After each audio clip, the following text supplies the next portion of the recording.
Order. Full committee, governmental affairs. Several have meetings to go to at 3, so we're going to try to keep this meeting flowing. All right, we're going to start, since the senator was the longest, he had the longest wait, we're going to start with him. Senate Bill 95. Senator Miller, correct me if I'm wrong. I think, whatever you like, Madam Chair. I think almost everybody's heard the arguments that this is to make the CEO race nonpartisan and to fill a vacant county commission seat because of the our current commissioner is now serving as CEO and is not allowed to vote. So I ask for your favorable consideration. Any questions or comments from the committee? Representative Mosby. I've been sitting there all day, couldn't say anything. Okay. How you doing, Senator? I'm good, Representative. All right. Have you heard from the county commission on this piece of legislation? I've heard from people in the districts represented in the meetings we've had. I've not spoken to a particular commissioner about it at all. No. Excuse me. Other than the CEO, interim CEO, who serves in both capacities, he's voiced his opinion here. I'm sorry. Excuse for that. All right.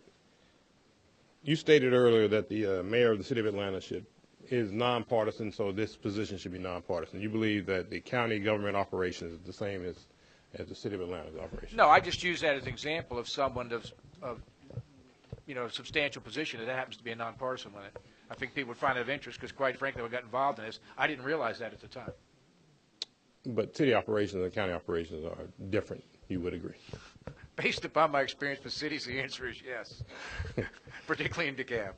All right. So you state also that everybody in the county will be able to vote for the CEO with it being nonpartisan, as if they can't do it now in a partisan election. Who is it that cannot vote for the CEO? Well, when the primaries right now are on party lines, so if someone takes a Republican primary ballot, he can't have the opportunity to pick who the CEO is going to be. That's been one of the issues because with some of our people that have run for CEO, they don't go above a certain area of the county to even campaign.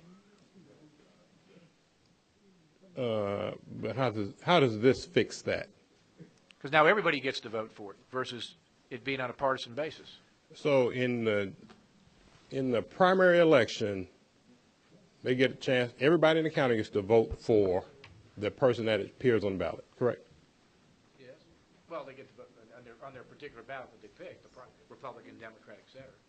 No, in the general election, they get to. Oh, yes, that's in the correct. general, That's correct. they get to. Everybody gets to vote. Absolutely. So there is no issue about partisanship at that point in time. That's correct. So everybody gets to vote. In the primary election, everybody doesn't get to vote. That's correct. Who's left out in the primary? I'm sorry? Who's left out in the primary? Well, traditionally, we don't really have, to my knowledge, probably any Republican candidates I can think of in a long time have run for CEO. And you think that this would solve that? No, I still don't think you're going to have any Republican candidates run for CEO. All right, so what's the purpose of this legislation again? The purpose is to let everybody have the opportunity to vote for the CEO at the end of the day. I don't know how else to say it. You do nonpartisan versus bipartisan. I happened to hear some of the testimony earlier from my colleagues, and Representative Williams actually brought up a good point about independents really being left out of this process. If you do it in the nonpartisan manner, they are left out of this process. Why would they be left out? Why would they be left out? I'm not listening. They can go pick a nonpartisan ballot. They can pick a nonpartisan ballot. What would be the point? Why are they left out? Okay. I'm just trying to make sure I got all the points in I wanted to get in. All right. Okay. Okay. So, again, I really don't see what the purpose of the legislation is. I don't know how this solves an issue of somebody not having access to vote for the CEO when they do. They can pull a Democratic primary ballot or a Republican primary ballot. Sorry. Man, let me try to answer it this way. I believe that the candidate in our particular county is going to be selected based on the Democratic primary. If I can't vote in the Democratic primary, then I have no input on that. You can vote in the Democratic primary. And if I do, it probably won't be here very long. But you're Well, right. that might help some of us. Okay. Representative Fleming. I waive, Madam Chair. All right. So that Representative Brooks.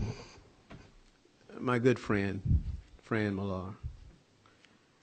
You know, I've watched the CAB for many years, and I remember Manuel Maloof and Leanne Levitan and our good friend Vernon Jones. I watched the political system in the CAB from afar. I live in Fulton. And I thought that the CAB was doing quite well under your current system.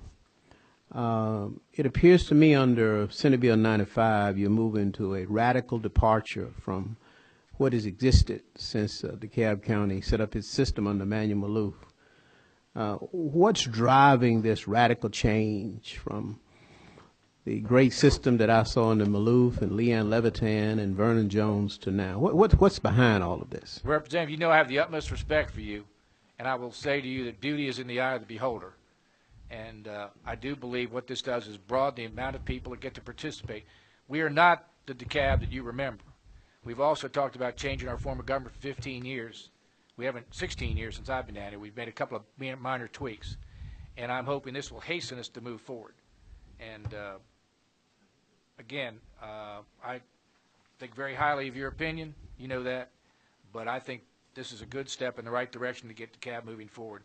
We've had a myriad of problems over here the last few years. And that's the best I can answer you. All right. Thank you all for your comments and questions. There are no more. Is there a motion to be made, or? That was 27.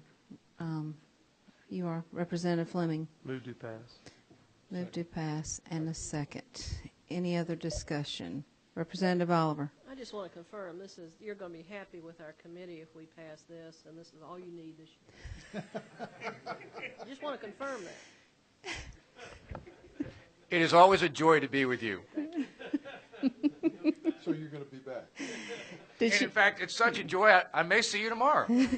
Did she have you at hello? Is what I want to know. No hello business. All right. Representative Mosby. Any more testimony going to be heard on this bill? No more testimony. There's a motion and a second. All right. So all in favor say aye. Aye. Those opposed, no. Can we do a hand or a vote? Raise your hand, please. If you want to support the bill, raise your hand. Opposed, please raise your hand now. All right, the bill passes. Thank you, Madam Chair. You're welcome. And you too, Mr. Subcommittee Chair. Thank you. Okay, next up is Senate Bill 60. Senator Heath.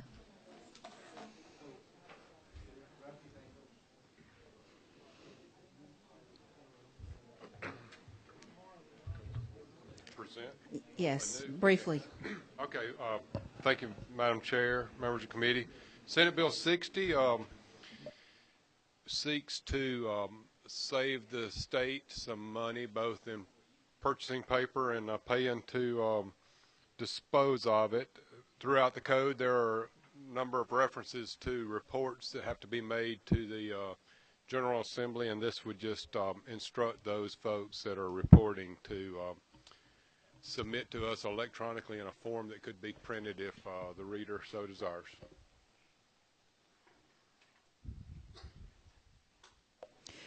Okay. Representative Fleming.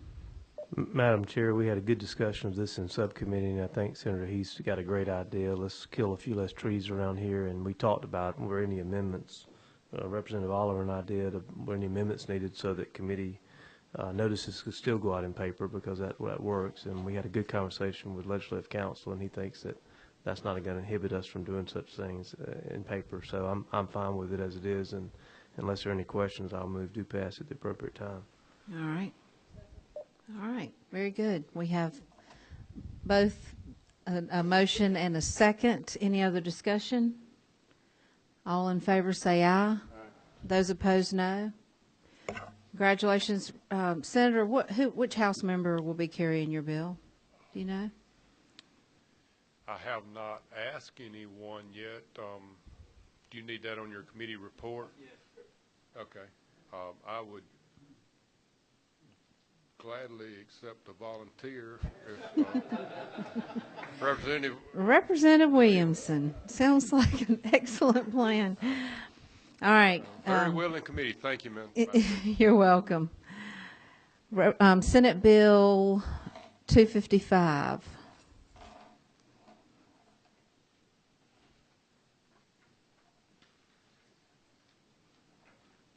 Thank you, Madam Chair. Senator Hill. Representatives.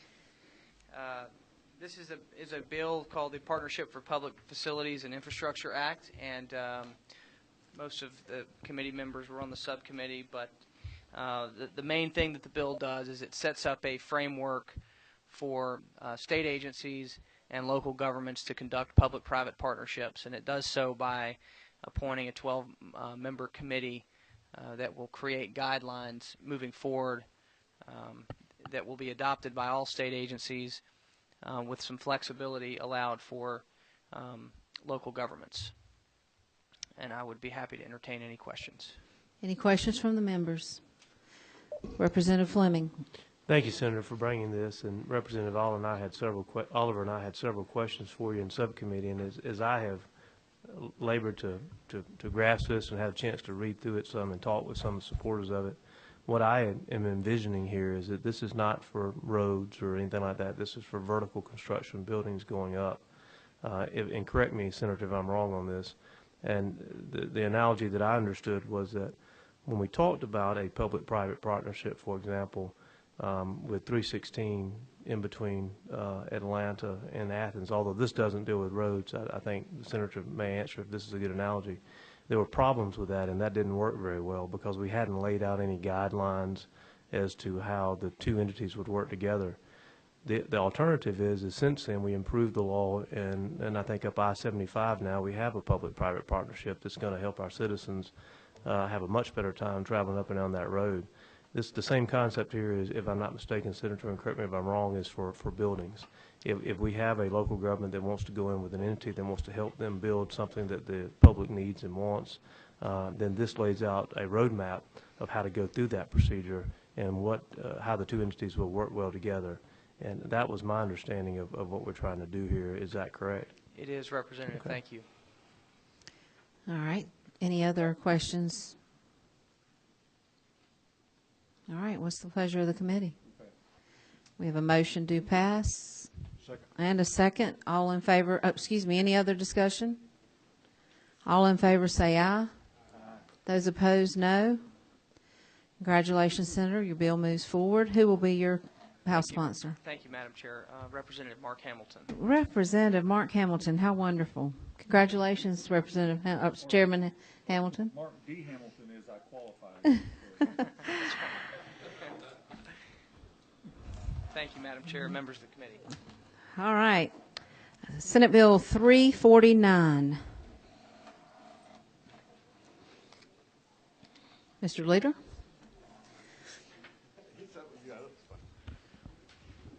Thank you, Madam Chair. Members of the committee, got Andrew Johnson from the Department of Behavioral Health and Developmental Disabilities with me. Senate Bill 349 is a department bill related to the relationship between the state of Georgia and our community service boards.